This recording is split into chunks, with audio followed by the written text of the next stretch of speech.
नमस्कार विद्यार्थियों। भारतीय संविधान की विशेषताओं के बारे में हम अध्ययन कर रहे थे। भारतीय संविधान की जो विशेषताएं हैं आप लोगों को बहुत अच्छी तरह से पढ़नी चाहिए, क्योंकि यदि भारतीय संविधान की विशेषताएं आप लोग पढ़ लेते हैं तो भारतीय संविधान क्या है ये मोटे मोटे रूप में आपको अच्छी तरह से समझ आ जाता है। और भले ही दूसरे जो चैप्टर्स हैं उनसे भले ही क्वेश्चन आए, लेकिन यदि आपने एक बार इनको समझ लिया, विशेषताओं को यदि एक बार समझ लिया, तो आपको अन्य जो क्वेश्चन है वो हल करने में आपको बहुत आसानी होती है। संविधान की विशेषताओं के अंतर्गत पूरे संविधान की बेसिक जानकारी आपको प्राप्त हो जाती है। इसलिए संविधान की विशेषताओं को जानना, अच्छी तरह अध्ययन करना बहुत आवश्यक है। इसलिए आप लोगों को संविधान की विशेषताओं से संबंधित ये वीडियो आप पूरा देखें और समझने की कोशिश करें। जैसे आपके क्वेश्चन आ गया, संसदात्मक शासन व्यवस्था की क्या विशेषता है। आपने मान लो वो चैप्टर नहीं पढ़ा और इसमें यदि आपने अच्छी तरह से समझा है तो आप कुछ विशेषताएं तो आराम से लिख सकते हैं। इसलिए अच्छी तरह से अपनी क्लास अटेंड करें। भारतीय संविधान की विशेषताओं के अंतर्गत कुछ विशेषताओं का हमने अध्ययन कर लिया था। जैसे भारतीय संविधान एक निर्मित संविधान है, लिखित संविधान है, व्यापक संविधान है, लोकप्रिय संप्रभुता पर आधारित संविधान है, लोकतांत्रिक गणराज्य है, धर्मनिरपेक्ष है, समाजवादी है। इन सब के बारे में हम अध्ययन पिछली क्लास में कर चुके हैं। आज भारतीय संविधान की जो दूसरी विशेषताएं हैं उसके बारे में हम अध्ययन करेंगे। नेक्स्ट जो भारतीय संविधान की विशेषता है वो है कठोरता और लचीलेपन का समन्वय। कठोरता और लचीलेपन का जो समन्वय है वो संविधान की जो संशोधन प्रणाली है उससे संबंधित है। भारतीय संविधान के अंतर्गत अनुच्छेद 368 में संशोधन प्रणाली का वर्णन दिया गया है। यदि संविधान में संशोधन साधारण कानूनों बनते हैं, उसी अनुसार संविधान में भी संशोधन होता है साधारण तरीके से, तो उसे लचीला संविधान कहते हैं। और यदि संविधान में संशोधन के लिए एक विशेष प्रक्रिया अपनाई जाती है तो उसे कठोर संविधान कहते हैं। संविधान संशोधन की जो प्रणाली है उसके आधार पर संविधान लचीला हो सकता है या संविधान कठोर हो सकता है। भारतीय संविधान लचीला और कठोर दोनों का समन्वय है, क्योंकि भारतीय संविधान के अंतर्गत जो संविधान में संशोधन है वो 3 प्रकार से होता है। साधारण रीति से संशोधन, जिसमें संसद अपने साधारण बहुमत से संशोधन कर देती है।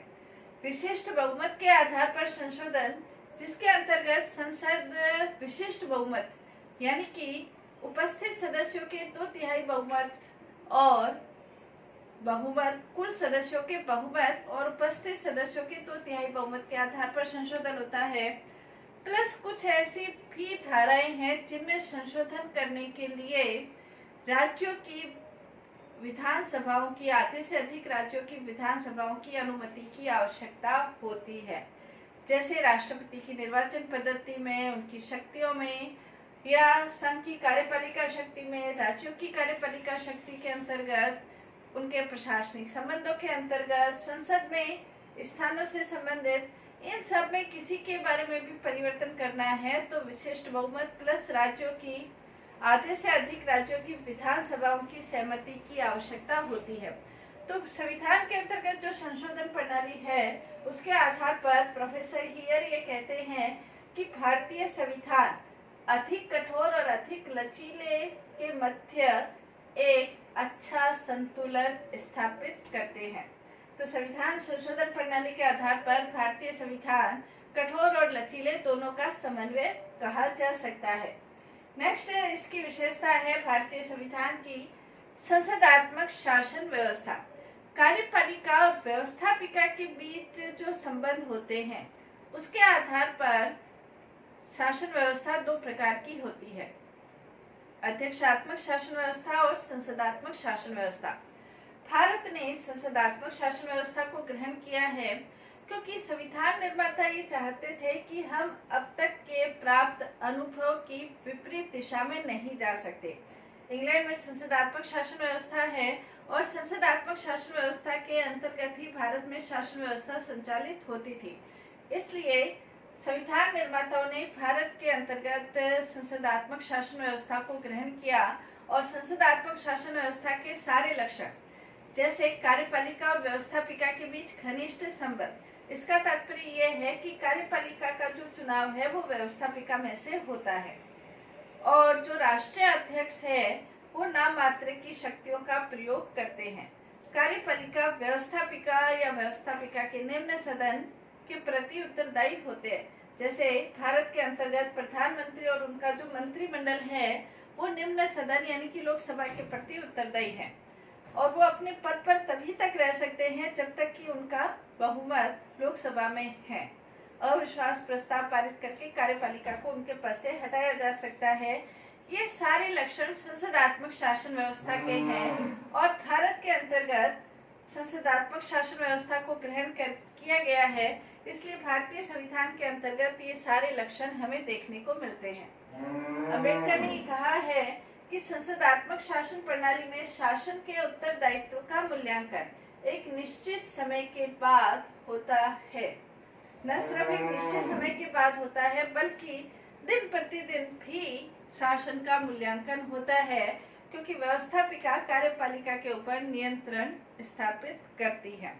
तो इसलिए संसदात्मक शासन व्यवस्था को ग्रहण किया गया है। नेक्स्ट, इसके अंतर्गत एकल नागरिकता। भारतीय संविधान हालांकि संघात्मक शासन व्यवस्था के लक्षणों से युक्त है, लेकिन संविधान में एकल नागरिकता प्राप्त है। एकल नागरिकता का तात्पर्य यह है कि जहां संघात्मक शासन होता है वहां केंद्र की अलग नागरिकता है, राज्यों की अलग नागरिकता होती है, जैसे अमेरिका के अंतर्गत, स्विट्जरलैंड के अंतर्गत। लेकिन भारत में संघात्मक शासन व्यवस्था कनाडा से ग्रहण की गई है और उसी के अनुरूप भारत में एकल नागरिकता प्राप्त है। पूरे भारतीय नागरिकों को सिर्फ भारत की नागरिकता प्राप्त है, राज्यों की नागरिकता प्राप्त नहीं है। हालांकि संघात्मक शासन के अंतर्गत दोहरी नागरिकता प्राप्त होती है, लेकिन भारत जो संविधान निर्माता थे वो देश की एकता और अखंडता को ज्यादा महत्व देते थे, नागरिकता को नहीं, इसलिए एकल नागरिकता को ग्रहण किया गया है। नेक्स्ट, इसके अंतर्गत एकात्मक लक्षणों से सहित संघात्मक शासन। भारतीय संविधान के प्रथम अनुच्छेद, ये कई बार कंपटीशन एग्जाम में यह अनुच्छेद पूछा जाता है। प्रथम अनुच्छेद में कहा गया है इंडिया अर्थात भारत राज्यों का संघ होगा। तो संघात्मक शासन होगा ऐसा नहीं कहा गया है, इंडिया अर्थात भारत राज्यों का संघ होगा। संघात्मक शासन व्यवस्था को ग्रहण किया गया है। संघात्मक शासन व्यवस्था को जैसे भारत के अंतर्गत केंद्र और राज्यों के बीच शासन शक्ति का विभाजन है। केंद्र सूची के ऊपर केंद्र कानून बनाता है, राज्य सूची के ऊपर राज्य कानून बनाता है। तो शासन व्यवस्था का विभाजन केंद्र और राज्यों के बीच है, शक्ति विभाजन। ये संघात्मक शासन का लक्षण है, ये भारत में भी ग्रहण किया गया है। इसके अलावा कठोर संविधान संघात्मक शासन का लक्षण है, भारत में है। सर्वोच्च न्यायालय को न्यायिक पुनरावलोकन का जो अधिकार दिया गया है, ये भी भारत के अंतर्गत है।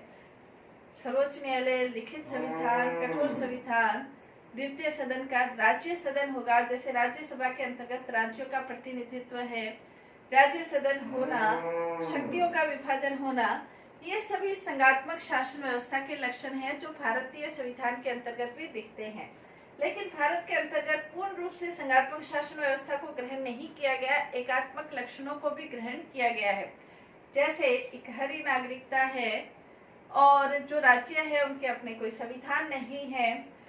संसद के द्वारा राज्यों की सीमाओं में, उनमें नाम में परिवर्तन साधारण बहुमत के आधार पर कर सकती है। अखिल भारतीय सेवाएं हैं, एकीकृत न्याय व्यवस्था है, एकीकृत चुनाव प्रणाली है। ये सभी एकात्मक लक्षण भी भारतीय संविधान में विद्यमान है। तो संघात्मक होते हुए भी एकात्मक लक्षण है। इसी के कारण डी.डी. बसु ये कहते हैं कि भारतीय संविधान एक एकात्मक और संघात्मक लक्षणों से युक्त एक नवीन प्रकार का संघ कहा जा सकता है। इसी प्रकार अंबेडकर ने ये कहा था कि हम भारतीय संविधान को संघात्मकता के तंग ढांचे में नहीं ढालना चाहते हैं। संघात्मकता के तंग ढांचे से मतलब है कि पूर्ण रूप से संघात्मक नहीं, बल्कि कुछ लक्षणों का जो भारत की एकता, अखंडता, सुरक्षा के लिए आवश्यक है, ऐसे लक्षण एकात्मक लक्षणों को भी ग्रहण किया गया है। राज्यपालों की जैसे नियुक्ति है केंद्र के द्वारा, तो ये सारे एकात्मक लक्षण भारतीय संविधान के अंतर्गत विद्यमान है। तो भारतीय संविधान संघात्मक लक्षणों से युक्त एकात्मक लक्षणों से युक्त संघात्मक संविधान कहा जा सकता है, यानी कि दोनों का सम्मिश्रण। संघात्मक लक्षण भी है, साथ ही साथ एकात्मक लक्षण भी इसमें कुछ दिखाई देते हैं। नेक्स्ट, इसके अंतर्गत मौलिक अधिकार और मूल कर्तव्य की व्यवस्था। भारतीय संविधान के अंतर्गत भाग 3 में मौलिक अधिकार प्रदान किए गए हैं।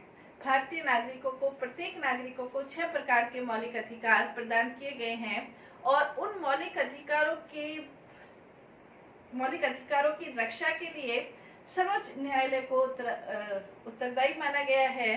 भारतीय संविधान के अनुच्छेद 32 के अनुसार संवैधानिक उपचारों का अधिकार प्रदान किया गया है, यानी कि संवैधानिक प्रावधान है, अगर किसी व्यक्ति में अधिकारों के प्रति या अधिकार छीनते हैं, अधिकार खत्म होते हैं, तो वो न्यायालय में शरण ले सकता है। इसकी स्पेशल व्यवस्था 32 के अंतर्गत संवैधानिक उपचारों के अलग से अधिकार प्रदान करके की गई है।